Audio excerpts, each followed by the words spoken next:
Whoa, someone puts you into a high pedestal. High priestess right in here, this person, you do not know, like alam mo, no? Na may feeling siya for you, like ramdam mo, no? Pero hindi mo alam yung extent or yung intensity ng kanyang pagkagusto or pagmamahal sa inyo. Like, it's extreme. Yan, no? Wow, let us see. Who is this person here?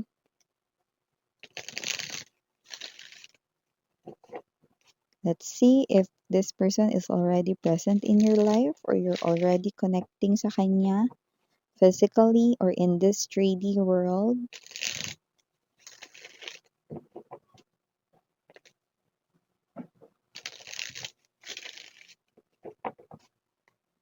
Okay.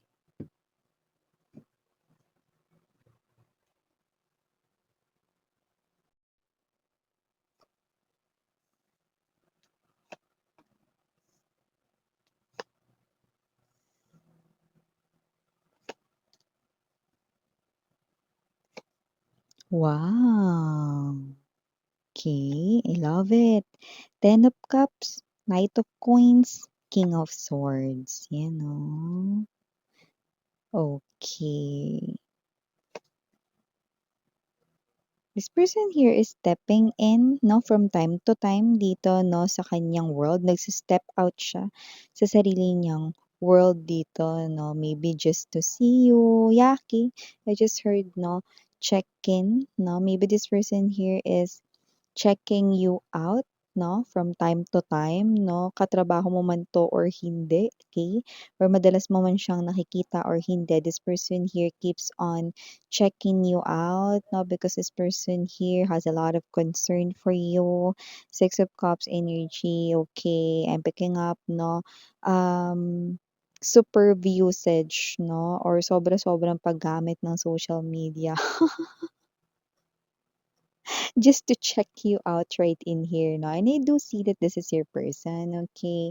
Seven of Wands right in here, no? And the Nine of Coins, no? These are your energy. I'm seeing you na kayo ito na maybe may relasyon kayo, maybe you're committed with each other, maybe your partner right in here, your boyfriend, your girlfriend right in here, your husband, your wife, your special person, okay? Wow. So let me see more. Hermit,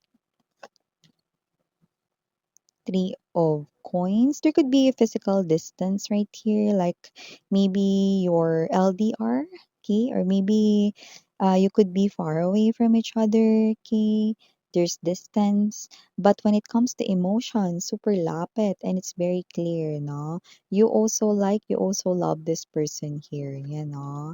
This person adores you so much. That's what I'm picking up. Now we have the Six of Wands. Yeah, look at that. We have the Lovers, the Ace of Wands, and the Page of Cups energy. Yeah, we're hearing that song.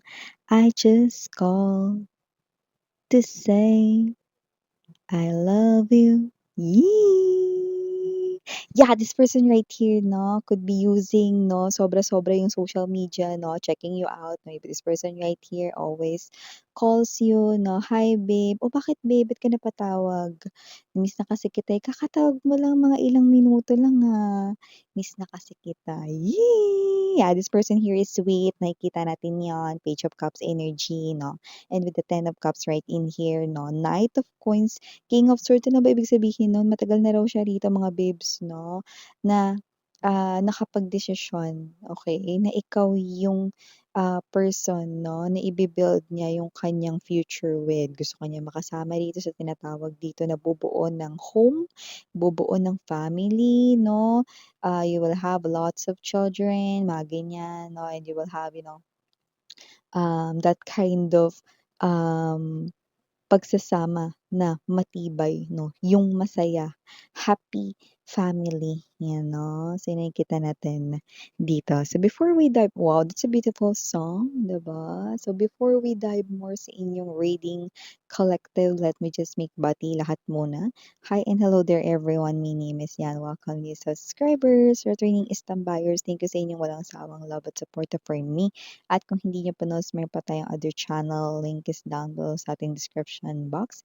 So if interesado, i-click lamang yung link na yan para kayo mapunta there. At araw-araw nag-upload tayo ng collective readings for all signs doon. No time tayo dito, pwedeng nangyari na, pwedeng nangyayari na, at pwedeng mangyayari pa lamang.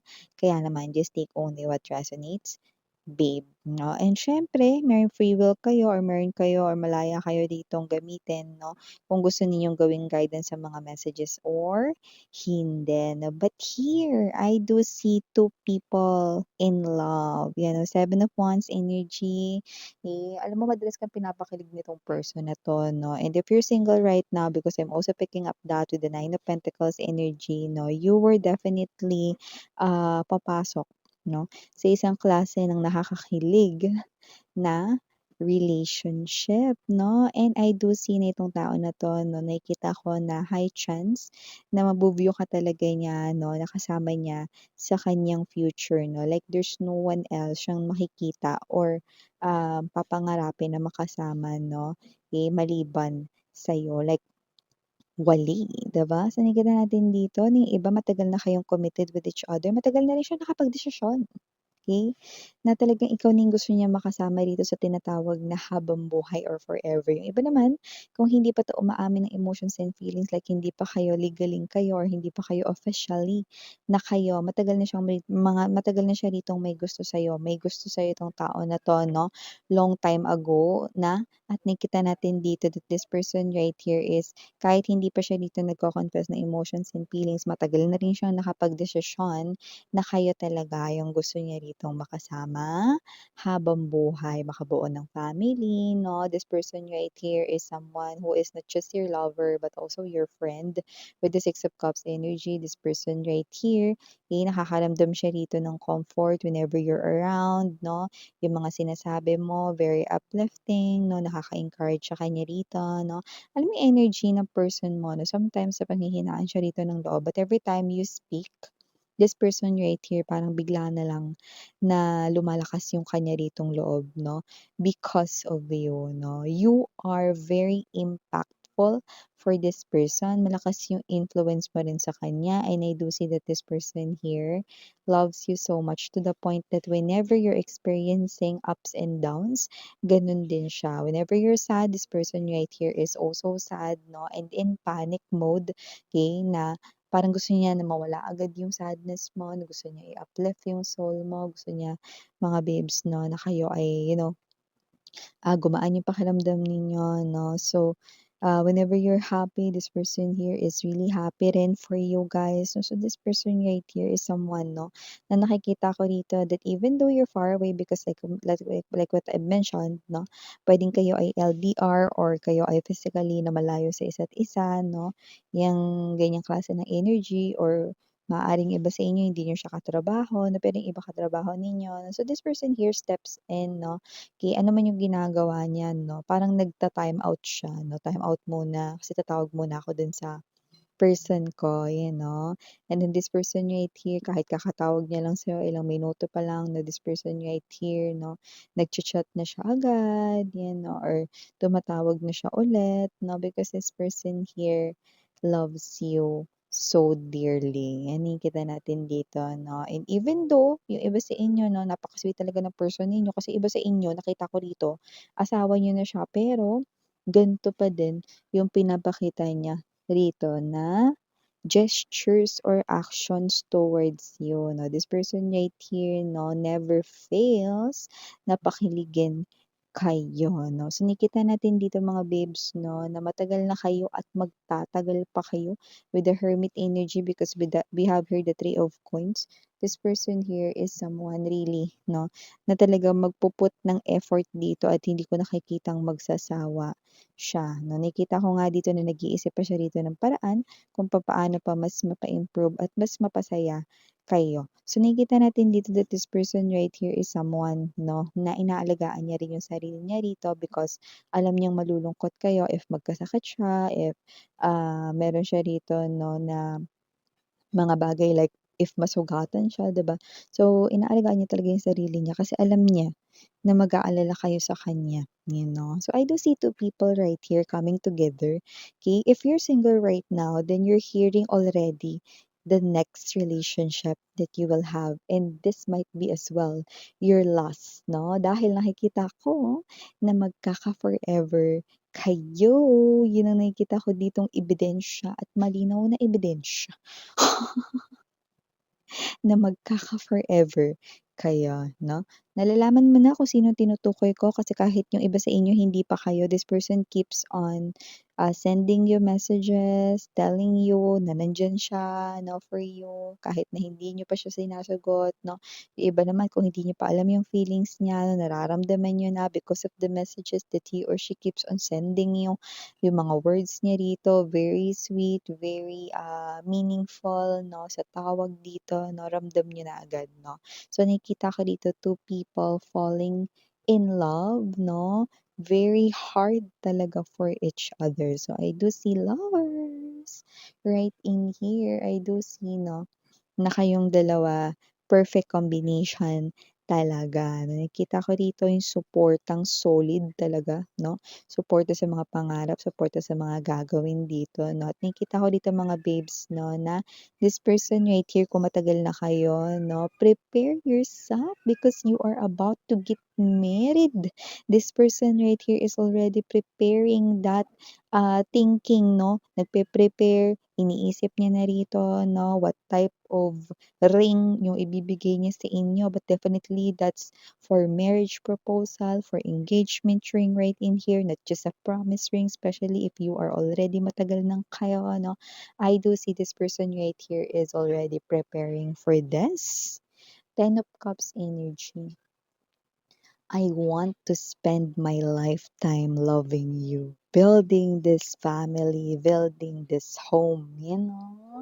Ang pinagbuklod ni universe or ni God rito, no, ay hindi pwedeng paghiwalayin ng human being, no? What do you mean, Miss Yan? Ibig sabihin, okay, ligtas ang inyong relationship sa anumang tukso. Okay? So, kahit may mga magpakita ng motibo dito sa person mo, hindi niya yun papatulan. And so, you are also into that type of energy na ganun ka din.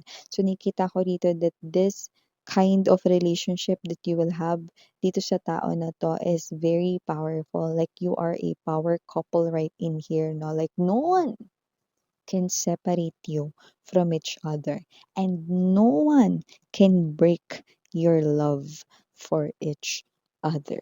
Otte. How was it? Okay. Isn't it amazing?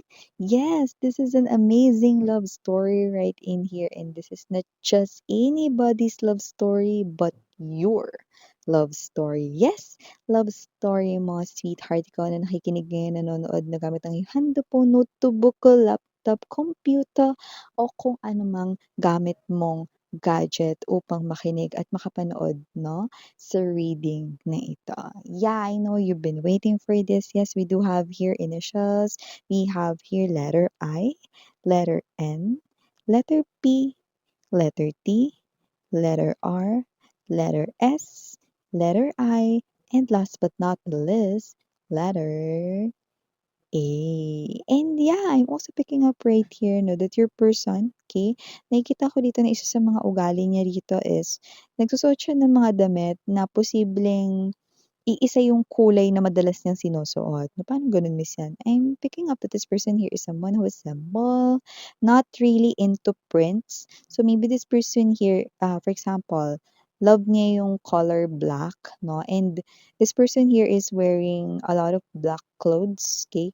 Whether meron man yung minimal design or wala, this person here, no, is someone who wears one color. okay? So it could be black or it could be any other color, okay? Just take how this resonates. But there's particular, alam mo yung parang 'pag binuksan mo yung drawer niya or cabinet niya 'no, halos lahat ng color ng kanya ritong damit 'no is marami yung iisa yung kulay lang. So I don't know if it's his or her favorite color, okay? Pero nakikita ko yun dito, alright? And also your person here is very romantic, very sweet 'no? So kung anong pinagdadaanan mo makakaasa kang nandodo'n siya.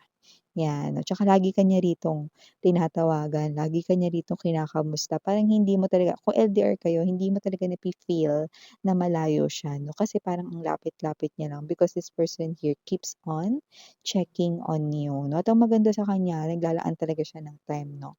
Parang siya ito 'no, na kunwari nag-step out siya 'no, sa isang meeting 'no, sa kanya ritong company pinagtatrabahuhan 'no, hindi puwedeng hindi ka kasali do'n 'no. Kahit na sabihin natin na magci-CR lang siya 'no, tatawagan niya pa rin kayo. So yeah, this person here, okay, is someone 'no, na talagang siya yung mas nagpapatunog ng cellphone mo. Dati yung nanay mo lang, yung boss mo lang nagpapatunog ng cellphone mo, especially if you're single 'no. Pero ngayon 'no, this is your special someone here 'no, na mas madalas mo na rito na makakasalamuha at makakausap. Yan, I'm seeing that this is one of the most kilig talaga 'no, na na messages na ating nakukuha right in here 'no, and I love it because this is not your ex. Pahinga tayo sa ex ninyo for today's video. Alright, so yeah, again, I'm Yuriana, and for the girls, si Yana, do na for the boys. Sarang hiya mga mahal, love, and light, and annyeong.